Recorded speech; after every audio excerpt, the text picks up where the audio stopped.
Hello and welcome to Inside Iraq. I'm Taimur Nabili. There were no fighter jets this time or heroic poses in military costume. But last Tuesday in Washington, President Obama did mimic his predecessor in one way by trying to turn the page on Operation Iraqi Freedom. Meanwhile, his vice president, Joe Biden, was in Baghdad telling Iraqi leaders it's time for them to meet their responsibilities. The Iraqi people voted in large numbers, he said, and they expect a government that reflects their votes. But it's 5 months now since those elections, and there's precious little evidence that a government of any kind is close to being formed. Mike Hanna reports. It was heralded as the new dawn of democracy, as what was to be Iraq's new parliament convened earlier this year. But the proceedings lasted for less than 20 minutes before ending in argument, as each political bloc and party accused the others of an inability to compromise.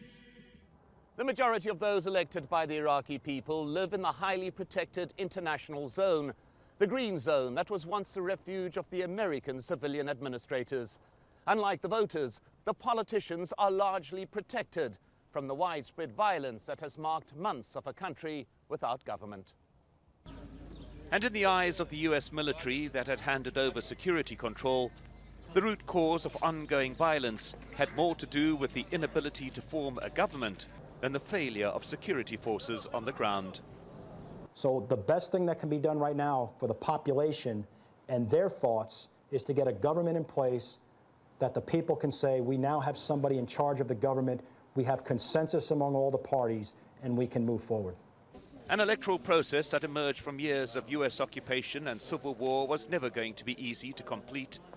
The Shia-based Sadrist movement, a key player in forming a coalition, faced a choice of aligning with one of two men who had fought against them in the past.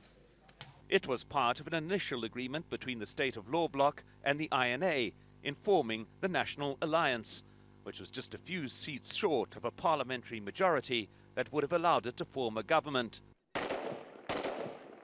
But State of Law leader Nouri al-Maliki was the prime minister who sent troops against the Sadrist Mahdi army in 2007, and many had not forgotten that.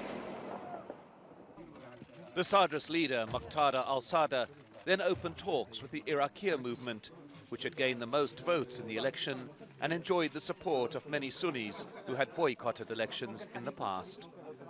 But once again, history a stumbling block, as Iraqi leader Iyad Allawi had also sent troops against the Mahdi army in his short term as prime minister. The position of the Sadrists just one of the many issues left unresolved, despite nearly 6 months of post-election negotiation. But this very delay may be itself a sign of positive transition. The reason for the inability to form a government is because the debate is not primarily along sectarian lines. The political discussion at the moment is about control over a constitutionally secular nation. Mike Hanna, Al Jazeera, Baghdad. Well, to discuss what is making the process of forming a new Iraqi government so difficult and who might be responsible for the wrangling, I'm joined now from Baghdad by Saad al-Muttalibi, a member of the State of Law Coalition and also a political advisor to Iraq's Ministry of Dialogue and Reconciliation.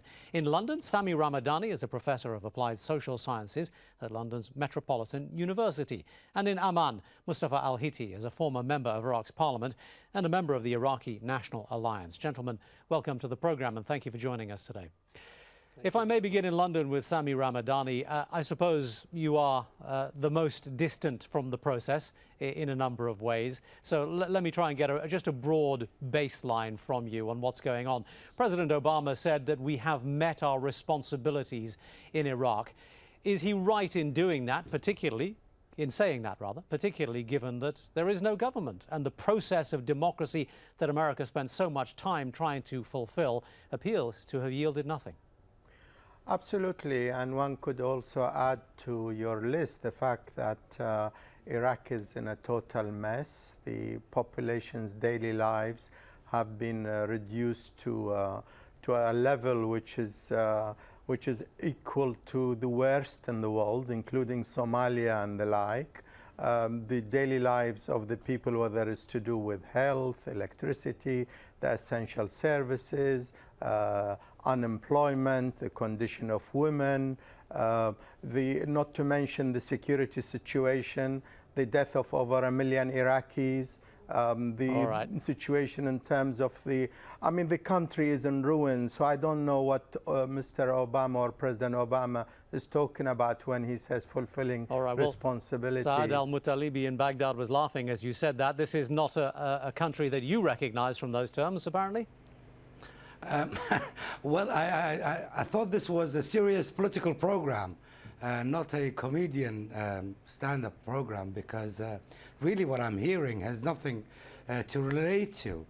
What he's saying, probably he is representing a political view that has gone and with the past. I mean, the Ba'ath Party is trying to show that Iraq is in a dire straits and in a desperate position. But that is the Ba'ath Party speaking, and I suspect that the kind gentleman in London probably is somehow related to the Ba'ath Party. Well, let me give him a chance. Mr. Muttalibi, let me give Sami Ramadani a chance to answer that. I mean, back up then your claims that Iraq is a failed state. I've been a victim of Saddam's regime for 35 years, as long as the Ba'ath were in power. And I've been one of his most outspoken critics. That may be the case, Sami Ramadani, but please... I'm an exile. I was an exile from Saddam's regime. Let me ask you to support, he should answer my points instead of throwing silly accusations. Okay, Sami Ramadani, if I may interrupt you for a second, just support what you said about the conditions in Iraq. I mean, you outlined a very broad brush picture of a state in terrible condition. Give me some evidence for that. I'll give you some evidence. Over 1 million Iraqis dead since the invasion.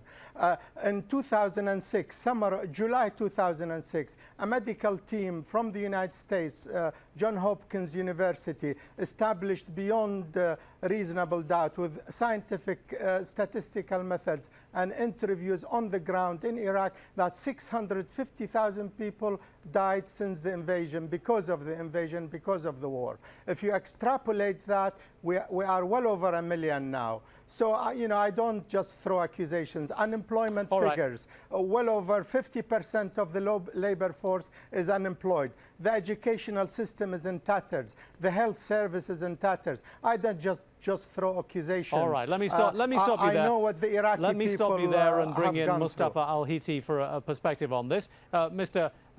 Muttalibi was scornful of those claims. What do you think of that? Well, it is true. I mean, was Mr. Ramadani said, it is true. I am from Iraq. I came just here for a few days. I can ask Mr. Muttalibi, I mean, we have to recognize the problem in order to solve it. Yes, we have been through a sectarian fighting. There is a lot of internally displaced people. There is a lot of immigrant people. The electricity is just 1 or couple of hours per day. The infrastructure is destroyed. So what we are really, our talk is about whether Mr. Obama, regarding meeting responsibility, is it a fact or a vague statement in his speech when he said that we meet the responsibility. The responsibility, he stated in the same speech in the 31st of August, he said that we are handling Iraq in the hands of Iraqi peoples. I am asking, is it the right people who Mr. Obama handled Iraq to them? Is it an ill or well-formed government, ill or well-prepared armed forces? All right. And regarding the security situation, it is not just a function of armed forces. It is really regarding the economy, infrastructure, intelligence forces, a lot of things. In fact, all right, we have to meet in order to have a well-prepared government and a well-prepared, what we call armed forces. All right, let me stop you there for a minute, Mr. Al-Hiti. And I'd like to say to all three of you, before this descends into just a complete shouting match of dissenting views, let's just remember that the purpose of this show is to discuss the situation of the government. Now, the three of you have described differing visions of what life is like in Baghdad at the moment. But Mr. Al-Muttalibi, even you would recognize that things are not perfect. And without a functioning government, government, even the small problems can't be sorted out. And this is what the program is supposed to be about, the absence of a functional government in Baghdad right now. And we're trying to find out why that is the case. How is it that 5 months after the democratic process, there is no one that can call himself prime minister? You're absolutely right. I hope this program takes a more intellectual way of pinpointing the problem and finding ways to resolve the issues. Yes, you're right. We are 6 months and still the government has been formed. The elections in Baghdad in Iraq produced a very complicated political map, did not produce an apparent victor. A victor that can form the government according to numbers on the ground. This complicated political picture entered us into a very, very complex negotiations between political parties. This reality, and now we are getting close to finding some type of understanding between a majority political parties and between the rest of the political parties. All right. But that doesn't mean that we are resolving the issue. The issues of electricity, the issues of, this is a problem of all of us should work together to resolve. But here's one of the problems, Mr. Al-Mutalibi, and you and I have spoken about this before. One of the problems, it seems to me, is that in Baghdad, there doesn't seem to be any real recognition that absence of government is a problem. You before have said that the government is operating perfectly fine. I spoke to the foreign minister only a few days ago who maintains the same position. Let me just play you what he had to say about this issue, just to put this in context. No, there is a government. Let me challenge you on this. Let me challenge you on this. Let me challenge you on this. There is a working government now. Yes, it is still since March the 7th we haven't formed the next government under the new election results, but there is a working, a caretaker government, whatever you say you call it, okay? And I speak with you as a minister of this government, okay? Mr. Al-Hiti, let me come to you on this. I mean, a situation where the foreign minister doesn't seem to see any urgency in forming a government because the country, according to him, is functioning perfectly well as it stands. If there's no momentum towards coming to a consensus, can we ever do so?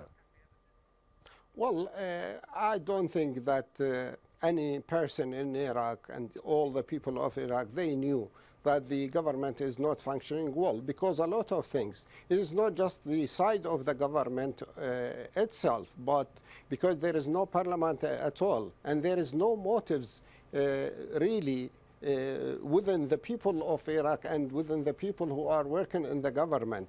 I think the situation for the delay for the 6 months and this crisis we were put in because of the explanation of one of the constitutional, what you call it, articles by the federal government, which said that the majority in the parliament or the majority of the bloc, the parliamentary bloc, which is really have to formulate the government, is the one who win in the election or can be formulated by alliance of two groups after the election. This put Iraq in chaos and the political bloc in chaos, and no one of them seems to really will to say, well, I don't want to be the prime minister. All the three blocs, the Arabic blocs, they say the prime minister should be from our side. This is, I think, is silly, and no one of them really think about the Iraqi people, about what they are complaining now. So, in fact, the three of them, because the Kurdish, they didn't say that we want the prime minister position. The three of them, they should agree. And well, really the question here is whether they can agree and whether there's any momentum towards agreeing. But also, part of the question, Sami Ramadani, here is what is the consequences, what will be the consequences if they don't agree? Christopher Hill said recently, my sense is that there is impatience among the public with their politicians. And Dr. Saleh Mutlaq went even further. He's the chairman of the National Dialogue Front, as you know. Let me quote what he said. He said, I think we may see a popular uprising against the entirety of the current political system. That's why I want to say... Let me get Sami Ramadani on this. Do you think the dangers are quite so strong? Yeah, I mean, the population is obviously fed up with the situation, and there is a great deal of resentment and signs of protest and so forth. Let me just mention a couple of the main reasons why there hasn't been a government since March, a properly constituted government. I think the sectarian and ethnic divisions within these Iraqi politicians is one of the main reasons. The second reason is that the conflict between these various factions is a conflict over who captures political power, and to put it more accurately, that bit of the political power that the occupation of Iraq, the United States has given to some Iraqi politicians. And to capture political power means getting their hands over a lot of Iraqi wealth. The level of corruption within the Iraqi state is extremely high. This is United Nations figures, independent organizations testify that the level of corruption is so high that these politicians are grappling with the problem of how to capture political power as a gateway to having access to Iraq's wealth and control over Iraqi resources. Let me put it to you, Saad al-Muttalibi. One of the elements that Mr. Ramadani mentioned there was the sectarian element. Now, there's, again, a lot of dispute as to how strong this is. President Obama said Iraqis have rejected sectarian war. Do you think that's true, or do you think sectarianism is still one of the fundamental problems here? I think there are two issues here. In 2007 and 2008, we were faced with a real possibility of entering a full civil war in Iraq, where one side or the other would have been completely demolished and would have gained a tremendous amount of casualties. That has gone, and we have no threat of a type of civil war and type of sectarian war that we saw in 2007. But there is another issue here. There is a political insecurity, you could call it, or mistrust between political parties, which are, some of them are divided on the sectarian lines. But that is reality of Iraq today. Iraq today is based, I mean, the election results. But there is political conflict in every country, Mr. Al-Muttalibi. I mean, as someone who's in Baghdad right now, why is it that Iraq's leaders seem almost unique in not being able to come to some kind of a compromise? It's mistrust because of the past. I mean, you have to remember, we had a very vicious regime for 35 years that created a conflict between different sectors or sections of Iraqi society. Now we are paying the price for, the Iraqi people are paying the price for this division that was created, created in the past. Neither you nor Mr. Ramadani seem to suggest that there's any hope on this. Mr. Al-Hiti, what about you? What do I think, really? The sectarian feeling is in the heads of the leaders of Iraq. It is not in the society. Believe me, I lived all my life in Iraq, and my wife is from a different sectarian group, and I am from the other, and we didn't face and feel, or at any time there is really a kind of what you call a disagreement in anything. So believe me, it is in the heads of those people who came from abroad, and they think there is a sectarian division. Therefore, there is no fuel for sectarian fight in Iraq. That's why it is not like Lebanon. It didn't really last for more than 1 year or maybe 1 year and a half, because really there is no fuel. The politicians, they try to fire this sectarian kind of things, but it wouldn't work. All right, so what's your opinion on how we get over this absence of a government, Mr. Al-Hiti? What is going to happen next? Well, as we said, really, if the people, I mean, of Iraq, they will wait, but certainly their patience will really, they will be fed up, and an uprising will happen, certainly, because no one really can hold this kind of environment. You know, just before a few months, the uprising in Basra and the demonstration against the Minister of Electricity, Power, and therefore he was out of the country. So it means that the people of Iraq, we don't need, really, I don't hope that this will happen to Iraq. What I hope that the Iraqi blocs, they should sit together, really, in a way that they can solve the problem in a wise way, and I think there must be a solution for that, and it is not very far. Sami Ramadani, is there a solution or not? Given the fact that Iraq is still occupied by the United States, given the fact that these politicians are hungry for a bit of political power and driven by corruption, I don't think there is a solution. I think, in fact, I'm even more worried that once they agree and form this government, the intensity of the conflict between them will add even more problems and levels of corruption,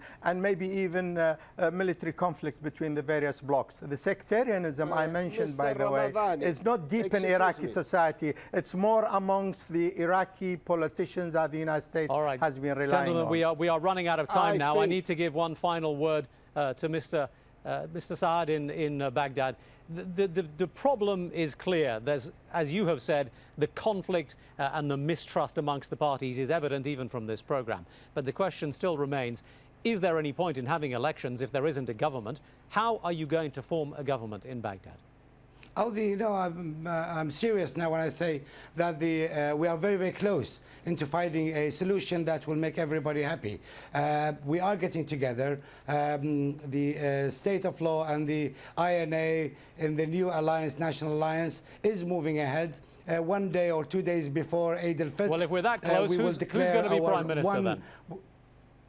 We will declare, after agreeing between INA and SLA, we will find one Prime Minister or one nominated to be Prime Minister. Could be anybody from the National Alliance, and then we will move ahead. And Iraqia will be invited to be an integral part of the new government. So we are building new bridges of trust. Still hope is there. It's not as bleak as Mr. Ramazani trying to show, I hope the future will prove him wrong. One final word from Mustafa Al-Hiti. Do you see such an optimistic future? Well, I think it in another way. Still, there is an optimistic future, but I think Iraqi and the State of Law, they can form a government and very comfortable, a relaxing kind of what you call a parliamentary members, about 180. And if they think in a way of splitting the authority between both sides, and then to strengthen the democracy in Iraq, we have to have an opposition in the parliament from the other people. By this solution, I think, and to have two baskets, one basket for the Prime Minister and some ministries, and the other basket for the President of Iraq and the Speaker of the Parliament, and some ministries. Those two baskets, if we can solve it in a right way, I think the solution is very near, and we have to strengthen the democracy. Gentlemen, in order to have a good government, strong government, you have to have a strong opposition and not a kind of national there we will have to leave it, government. Mr. Al-Hiti. I'm sorry to interrupt you, but we've come to the end of the program. Thank you, all three of you, for speaking to us today. Mustafa Al-Hiti in Amman, Saad Al-Mutalibi in Baghdad, and Sami Ramadani in London. And finally, a reminder that you can always watch the show online at any time. Go to our website, aljazeera.net/English. But that's it for this program. Do join us again next week when we take another look inside Iraq. Bye-bye.